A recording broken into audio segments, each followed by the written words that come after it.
नमस्ते भारत। आप सभी लोगों के बीच में एक बार फिर से मैं उपस्थित हो गई हूं।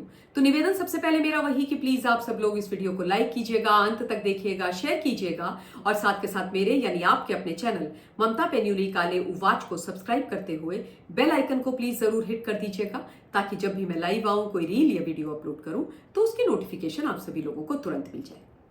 तो साहब, फाइनली कांग्रेस पार्टी का जो राष्ट्रीय अधिवेशन था, CWC की बैठक थी, संगठनात्मक बैठक थी, वो समाप्त हो गई।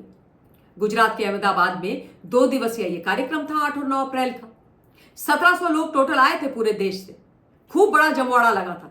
सबने मालपुए मलाई मत्ता खाया और अपने अपने घर को लौट गए।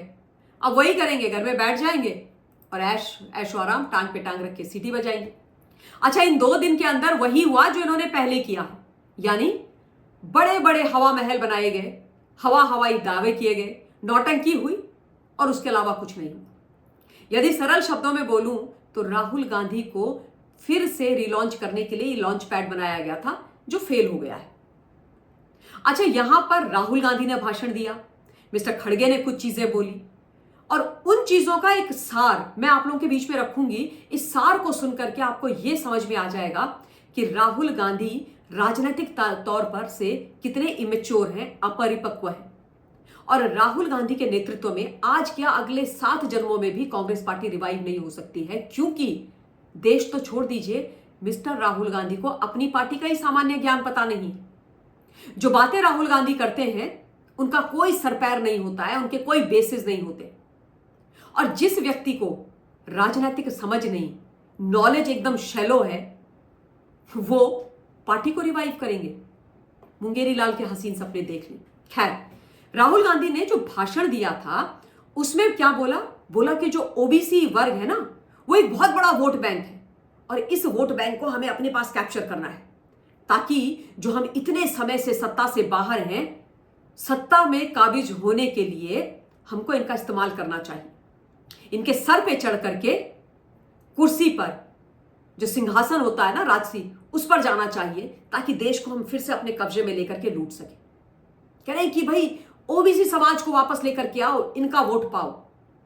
कहते हैं कि इन कुछ दशकों में हम केवल 3 वोट बैंक्स के पीछे पड़े रहे, ब्राह्मण, मुस्लिम और दलित। कहते हैं इनसे काम नहीं चलेगा, ओबीसी लेकर के आओ, तब जाकर के कुछ होगा। और कहते हैं कि ओबीसी समाज यदि हमारे पास आ गया तो हम भारतीय जनता पार्टी को नेशनल लेवल पर हरा देंगे, और जो ये क्षेत्रीय पार्टी हैं, खासतौर पर सपा, आरजेडी, बिहार, यूपी में, इनकी भी छुट्टी कर देंगे। तो राहुल गांधी के ना कुछ जो फैक्ट्स हैं वो मैं दुरुस्त करना चाहती हूं। सबसे पहली बात, राहुल को यह पता होना चाहिए कि पिछड़ा वर्ग ओबीसी कभी भी कांग्रेस का कोर वोटर नहीं रहा है, कभी नहीं रहा है। हां, ब्राह्मण, मुस्लिम, दलित रहा है, वो भी अब इनसे छिटक गया है।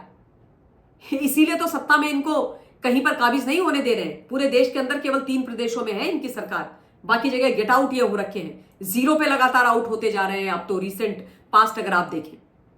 अच्छा, राहुल को मैं ये भी याद दिला देना चाहती हूं कि आज मिस्टर राहुल, आपको उस ओबीसी समाज, उस अति पिछड़े समाज का वोट चाहिए जिसके लिए जब मंडल कमीशन आदि की बात हो रही थी तब आपने खूब हल्ला मचाया था, खूब हंगामा किया था। आपके पिताजी ने सदन में खड़े होकर के मंडल कमीशन के खिलाफ 1, 2, 5, 10, 15, 20 नहीं, पूरे 90 मिनट का भाषण दिया था। वीपी सिंह जी के पुतले जलाए थे। वीपी सिंह मुर्दाबाद करके सड़कें जैम कर दी थी पूरे भारतवर्ष के अंदर।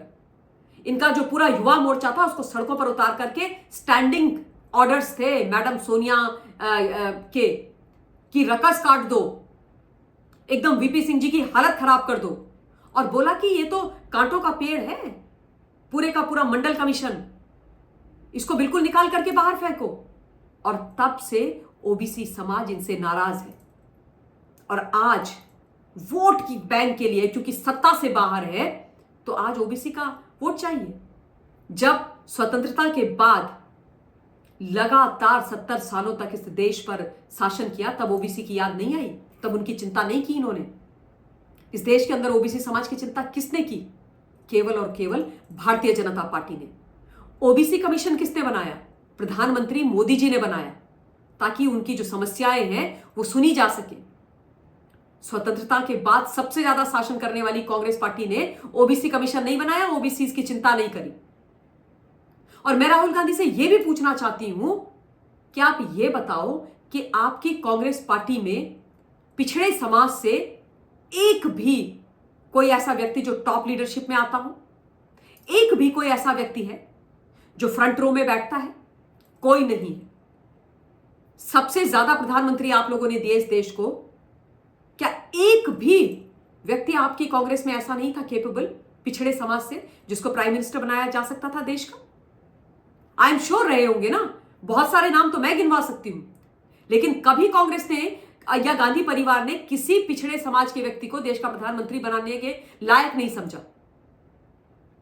उधर भारतीय जनता पार्टी ने 4 बार सत्ता बनाई और उसमें 3 बार ओबीसी पिछड़े समाज के व्यक्ति को प्रधानमंत्री बनाया है, और यह कह रहे हैं कि हम भारतीय जनता पार्टी के साथ कंपीट करेंगे। उसके अलावा भी मतलब संगठन के अंदर देखिए, आप सरकार के अंदर देखिए, उनका जो रिप्रेजेंटेशन है वो जबरदस्त तरीके का है। तो ये मुंह और मसूर की दाल, मतलब कुछ भी बोलेंगे राहुल गांधी और चलेगा।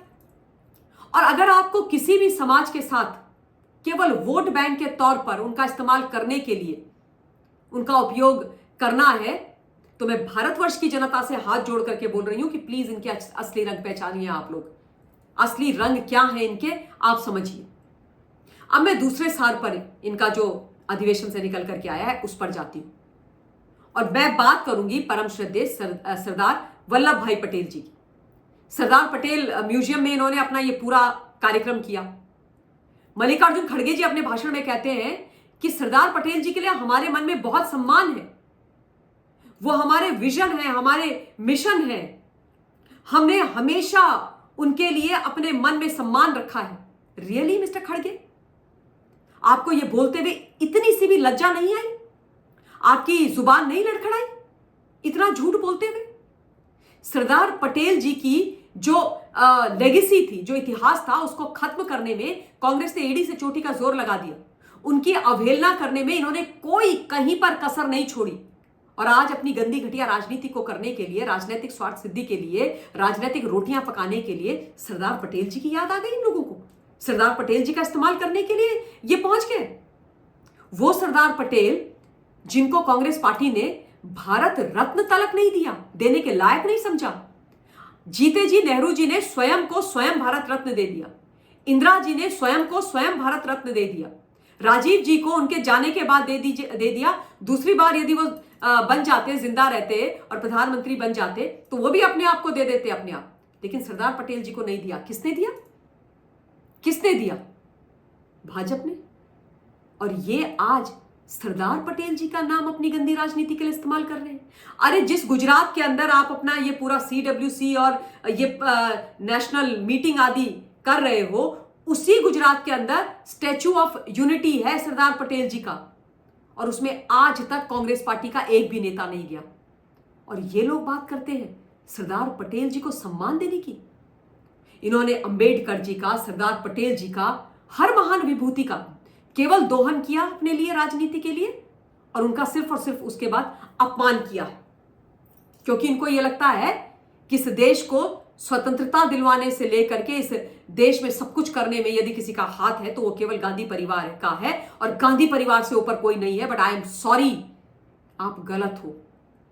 बहुत महान विभूतियां हैं इस देश के अंदर, और उनका आप लोगों ने इतिहास मिटाने का काम किया है, उनका असम्मान करने का काम किया है, और उसके लिए इस देश की जनता आपको कभी माफ नहीं करेगी। कितनी भी नाटक कर लो, नहीं चलेगा साहब। राहुल गांधी ने सरदार पटेल जी की मूर्ति के ऊपर फेंक के माला पहनाई क्या, फेंकी उनके ऊपर माला, और ये राहुल गांधी कहते हैं कि हम सरदार पटेल जी का सम्मान करते हैं। शेम ऑन यू ऑल भाई, इतना झूठ बोलने के लिए। तो इन शॉर्ट में आपको यह बताने की कोशिश कर रही हूं कि राहुल गांधी के नेतृत्व में कभी कांग्रेस का भला नहीं होने वाला है।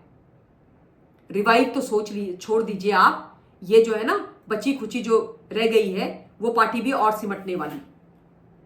तो इसमें से बहुत सारी और चीजें मैं आपके बीच में रखना चाहती थी, लेकिन शॉर्ट रख रही हूं वीडियोस को, ताकि छोटे छोटे वीडियोस में ज्यादा विषय आपके सामने रख सकूं, ताकि आप लोग पूरा सुने और आपका ज्यादा समय भी ना लगे एक वीडियो में। तो इन्हीं शब्दों के साथ इस वीडियो के लिए इतना ही। बहुत बहुत धन्यवाद। जय हिंद।